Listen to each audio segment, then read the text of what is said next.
অনুব্রতর অনুপস্থিতি, ব্লক সভাপতি সরিয়ে ব্লক পরিচালন কমিটি গঠন, তা সত্ত্বেও থামানো যাচ্ছে না খয়রাশোলে তৃণমূলের গোষ্ঠীদ্বন্দ্ব। দলের নেতা নেত্রীদের নামে কুরুচিকর হ্যান্ডবিল ছড়িয়ে দেওয়ার অভিযোগ উঠল দলেরই প্রাক্তন ব্লক সভাপতি ও তার অনুগামীদের বিরুদ্ধে। আর যা নিয়ে তপ্ত খয়রাশোলের রাজনীতি।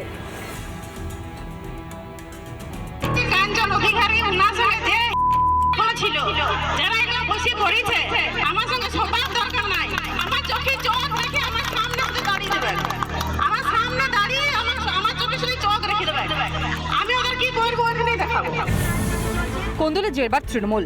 মেদিনীপুর থেকে বীরভূম দিকে দিকে প্রকাশ্যে শাসক কোন্দল। এবার কুরুচিকর হ্যান্ডবিল ঘিরে খয়রাশোলে প্রকাশ্যে তৃণমূলের গোষ্ঠীদ্বন্দ্ব। দলেরই প্রাক্তন ব্লক সভাপতি কাঞ্চন অধিকারীর বিরুদ্ধে সরব ব্লক মহিলা তৃণমূল। খয়রাশোলের বড়রা, নাকরাকোন্দা, নওপাড়া সহ বিভিন্ন জায়গায় তৃণমূলের নেতা নেত্রীদের নামে বেশ কিছু কুরুচিকর মন্তব্যের লিফলেট পড়ে থাকতে দেখা যায়। অভিযোগ, উদ্দেশ্য প্রণোদিতভাবে রাতের অন্ধকারে এই লিফলেট এলাকায় ছড়ানো হয়েছে, যার প্রতিবাদে এদিন পথে নামেন তৃণমূলের মহিলা নেত্রীরা। অনুব্রত নেই বীরভূমে, খয়রাশোলে ব্লক সভাপতি কাঞ্চন অধিকারীকে সরিয়ে দিয়ে কমিটি গঠন করে খয়রাশোল ব্লক পরিচালনার দায়িত্ব দিয়েছে তৃণমূলের বর্তমান জেলা কোর কমিটি। কিন্তু তারপরও দলের গোষ্ঠীদ্বন্দ্ব খয়রাশোলে মেটানো যাচ্ছে না কিছুতেই।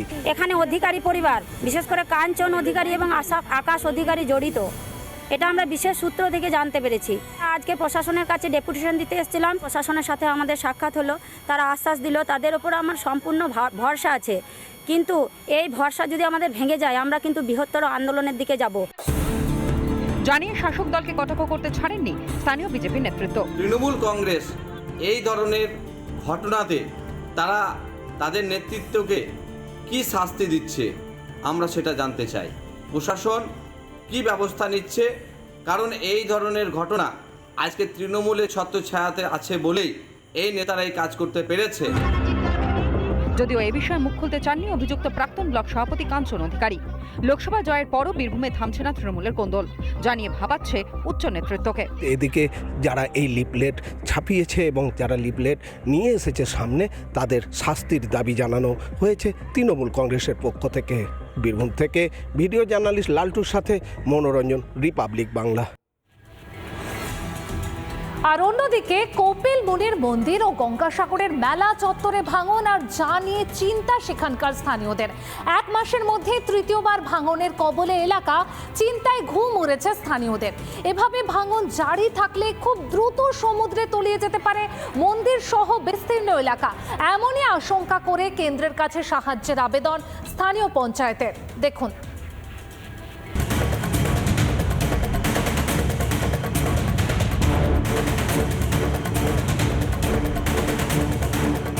এক মাসে তৃতীয়বার ভাঙনের কবলে গঙ্গাসাগরের কপিল মুনির মন্দিরের সামনের মেলা চত্বর।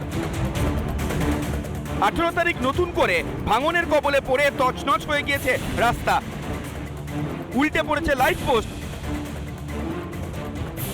বেরিয়ে এসেছে মাটির নিচ দিয়ে যাওয়া পানীয় জলের পাইপ, বিদ্যুতের তার। ক্রমশ মন্দিরের দিকে এগোচ্ছে সাগরের ভাঙন।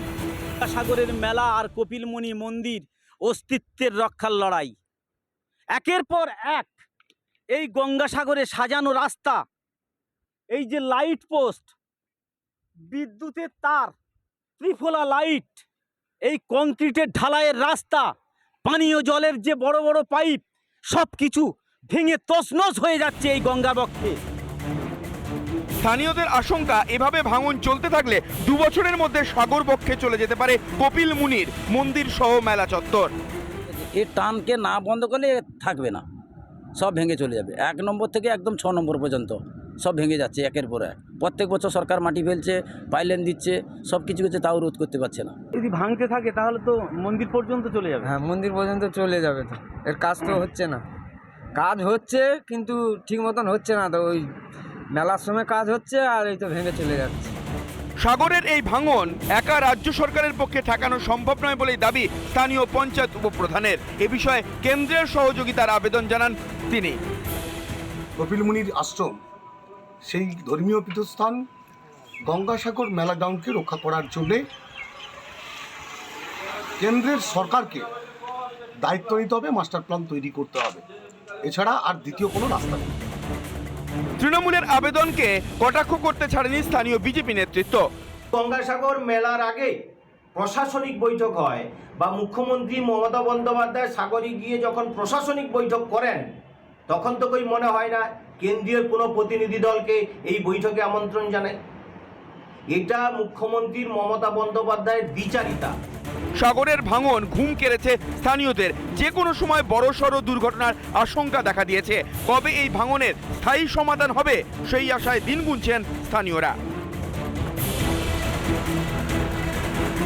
এই কপিলমণি মন্দিরের সামনের পাড় থেকে সৌরভ নস্করের সঙ্গে বরুণ হালদারের রিপোর্ট, দক্ষিণ 24 পরগনা। চলুন জেলা সদরে এবার একটু দুর্গাপুরের দিকে নজর রাখি, কারণ সেখানে ৪৫ দিনও হয়নি ৪৫ লক্ষ টাকায় তৈরি জেলা পরিষদের রাস্তা ভেঙে একদম চৌচের পানাগড় রেলপারে এমনই ঘটনা ঘটেছে। বিরোধীদের অভিযোগ সবটাই নাকি কাটমানির খেলা। পাল্টা সাফাই শাসক দলের গলায়।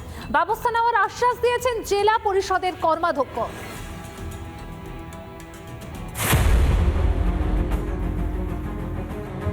গোলশেতে রাস্তার বেহাল দশা দেখে অ্যাসিস্ট্যান্ট ইঞ্জিনিয়ারের পকেটে স্টোন চিপস ভরে দিয়েছিলেন কীর্তি আজাদ, মনে আছে? কিন্তু লোক দেখেই বা কি হলো, তারপর ছবিটা বদলেছে কি? একেবারেই না। ফের বেহাল রাস্তা, ফের বর্ধমান দুর্গাপুর কেন্দ্র। রাস্তা নিয়ে আরো দুর্নীতির সামনে। এবার অভিযোগ পানাগড় থেকে। আমি দাঁড়িয়ে আছি পানাগড় রেলপাড়ে এবং সদ্য মাত্র কয়েকদিন হয়েছে ৪৫ লক্ষ টাকা খরচা করে জেলা পরিষদের পক্ষ থেকে এই রাস্তা বানানো হয়েছে। এখনো রাস্তা বর্ষা শুরু হয়নি, তার মধ্যেই রাস্তা ভেঙে ভেঙে বেরিয়ে যাচ্ছে, ইট আলাদা হয়ে যাচ্ছে। মানে সরকারি টাকা যে লুট চলছে, হরি লুট চলছে, এটা কিন্তু আর বলার অপেক্ষা রাখে না। রাস্তার অবস্থা খুব খারাপ, একদম ভেঙে বেরিয়ে যাচ্ছে, নিজে নিজে ভেঙে পড়ে যাচ্ছে নালিতে। এখনো তো বর্ষা বৃষ্টি শুরু হয়নি, কি হবে? কি হচ্ছে এটাই তো আপনারা দেখুন কি অবস্থা আছে রাস্তার। পঞ্চায়েত নিজের কাজ বেরিয়ে যাচ্ছে, বাতা চলে যাচ্ছে, আর কি করবে? কিছু করার নেই। সরকারি টাকা চলে যাচ্ছে। হ্যাঁ, সরকারি টাকা চলে যাচ্ছে, আর কি কিছু করার নেই। ঘটনায় বিরোধীদের তোপের মুখে রাজ্যের শাসক দল। আমরাও চাইছি যে সাংসদ সমুদায় প্রকৃতি হতে এই রাস্তা দেখে যাক, যেখানে প্রায় ৪৬ লক্ষ টাকা খরচা করে ৪৬ দিন সঠিকভাবে যায়নি রাস্তাটা। তৃণমূল কংগ্রেসে যারা লিডারশিপরা এখানে দাঁড়িয়ে থেকে যে রাস্তাটা করেছে এইরকম, তাদের পকেটে ইট পাথরগুলো ভরে দিক। আগে ঢালাই রাস্তা হয়েছিল ১ বছর আগে, 5 বছর আগে হয়েছিল, ওটা ভেঙে চলে শেষ হয়ে গেল, ওই পয়সাটা নষ্ট হয়ে গেল। আবার করে আমাদের নতুন স্কিম নাম চেঞ্জ করে আবার করলো 15 লক্ষ টাকা, আপনারা দেখছেন, পয়সা আবার করে নষ্ট হয়ে গেল। এটা তৃণমূল কংগ্রেসের এটা কাটমানি লিবার একটা নতুন পলিসি। দুর্নীতির অভিযোগ সামনে আসতেই সরকারি আধিকারিকদের দিকে দায় ঠেলে বাঁচার চেষ্টা তৃণমূলের। কারোর একার পক্ষে তো, যারা প্রশাসক তার একার পক্ষে তো সম্ভব নয় দেখা। তো তারা দায়িত্ব নিয়ে, যারা দায়িত্ব নিয়ে কাজ করছে, তারা যদি এরকম করে, খুব বিপদ এটা। ইমিডিয়েটলি আমরা জেলা পরিষদে আমি বলবো যে সকল কর্মাধ্যক্ষদের নিয়ে এবং সকল মেম্বারকে নিয়ে, সভাধিপতিকে বলবো যে ইমিডিয়েটলি আপনি মিটিং ডাকুন। বিডিওর কাছে অভিযোগ করা হয়েছে সাংসদ রাস্তা দেখে যান, দাবি করছেন স্থানীয় বাসিন্দা থেকে বিরোধীরা। তাপস সিং গ্রামের মজুমদারের রিপোর্ট, রিপাবলিক বাংলা, পানাগড়।